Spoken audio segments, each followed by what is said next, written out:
Thank you. And tonight, new information about communication between Secretary of State Shemia Fagan and LaModa CEO Rosa Cazares. And you will remember that Fagan did resign earlier this week. That's after Queen 6 learned the Secretary of State was contracted to work for the cannabis company. And now our Elise Haas has more on emails between the two concerning the cannabis audit at the center of this controversy. The Secretary of State's office confirms, based on emails between Shemia Fagan and the LaModa CEO, Rosa Cazares, that it appears as though the Secretary of State shared her draft of the audit plan on the cannabis industry with Cazares for feedback in January of 2021.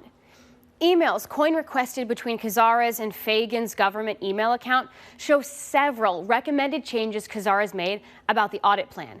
To be clear, the audit plan isn't the audit, but the instructions from the Secretary to the auditors about the title and scope of the audit that they will perform.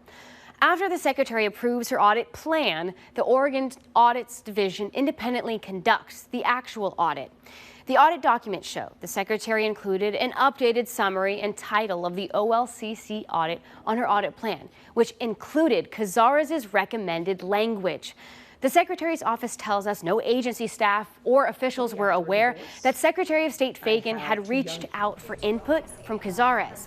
The final title of the audit is much different than what Cazares recommended and Fagan suggested to her staff. The Secretary's office says it's because they did their own independent interviews and research. The office says even though they didn't know about Fagan's behind-the-scenes conversations with the cannabis company, they stand by their findings. According to Ben Morris of the Secretary of State's office, he said in part, the Audits Division conducted their work with high standards and professionalism. Every conclusion, finding, and recommendation in the audit is backed by evidence. We reached out to lawyers at Tonkin Torp for a legal perspective on this development.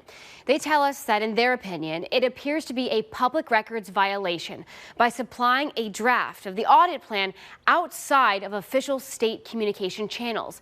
They go on to say that it's not necessarily inappropriate for secretaries to seek input from members of the industry as long as they disclose it to their staff.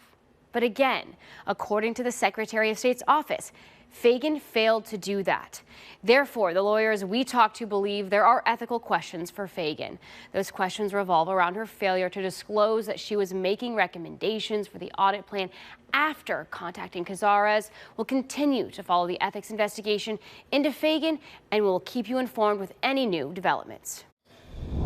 And in response to those emails, Audits Director Kip Memmot's statement reads in part, regrettably, Secretary of Fagan's action may have harmed your trust in Oregon's Audits Division. But the truth is that from the origin of the idea to audit cannabis up until its release last week, there was nothing improper by the division with how this audit was conducted. He says there will be an independent review of their work.